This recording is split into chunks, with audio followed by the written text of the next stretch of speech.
Question number 7 कह रहा है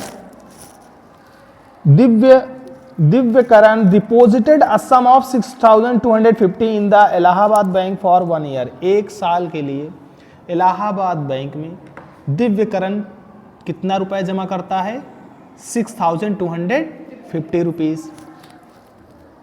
कंपाउंडेड हाफ ईयरली, वो कंपाउंडेड सीआई देता है, मतलब सीआई में जमा होता है, लेकिन हाफ ईयरली जमा करता है। तो हाफ ईयरली की एक खास बात है बच्चों, जब भी रेट की बात करेगा तो जितना रेट लिखा उसको 2 से डिवाइड कर दो। तो यहाँ रेट लिखा था 8, तो 2 से डिवाइड किए तो कितने परसेंट बना? 4। और टाइम में क्या हो जाएगा? 2 से मल्टीप्लाई, जितना भी टाइम दिया रहे उसमें 2 से, हाफ ईयरली की ये खास बात है। तो 2 से मल्टीप्लाई करा दिए, 2 × 2 हाफ ईयर आ गया। समझ में इतनी बात आ गई होगी आप लोगों को।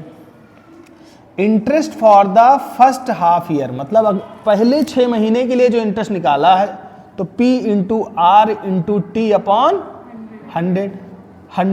तो P की वैल्यू है 6250, R की वैल्यू है 4%, T की वैल्यू फर्स्ट हाफ की बात कर रहे हैं तो 1 हो गया, अपॉन में 100।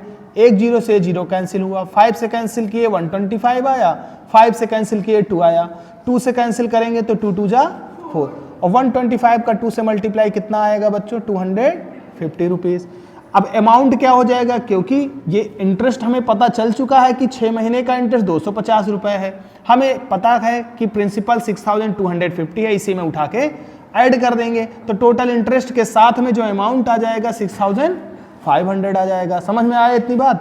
उसके बाद आते हैं interest for the second half year, मतलब सेकेंड हाफ ईयर का इंटरेस्ट कितना आएगा? तो PRT अपॉन, क्योंकि जो अमाउंट है एक्चुअल में वो सेकेंड हाफ के लिए क्या बन चुका है? प्रिंसिपल बन चुका है। जो पहले हाफ का अमाउंट था, जो पहले हाफ का अमाउंट था वो सेकेंड हाफ में क्या बन चुका है? प्रिंसिपल बन चुका है। तो ये P हो गया। R पता ही है 4% हर 6 महीने पे लगेगा, अगला महीने का यानी कि एक और निकालना है, तो यहाँ पे 100 से 2 0 से 2 0 कैंसिल, आ गया कितना? 260 रुपीज आया। पहले वाले में 250 इंटरेस्ट आया था, अब 260 आया। CI की यही खास बात है कि हमेशा बढ़ता ही जाएगा। इसमें अमाउंट क्या हो जाएगा बच्चों? अमाउंट हो जाएगा, पहले हमारा अमाउंट आ गया था आधे 6 महीने पे हमारा आ गया था 6500, 260 और ऐड कर देंगे इसमें, टोटल आ जाएगा 6760। ये पूरा आया है अमाउंट, पर अमाउंट हमसे नहीं पूछा, उसने कहा कि CI कितना देना पड़ेगा, कंपाउंड इंटरेस्ट कितना देना पड़ेगा।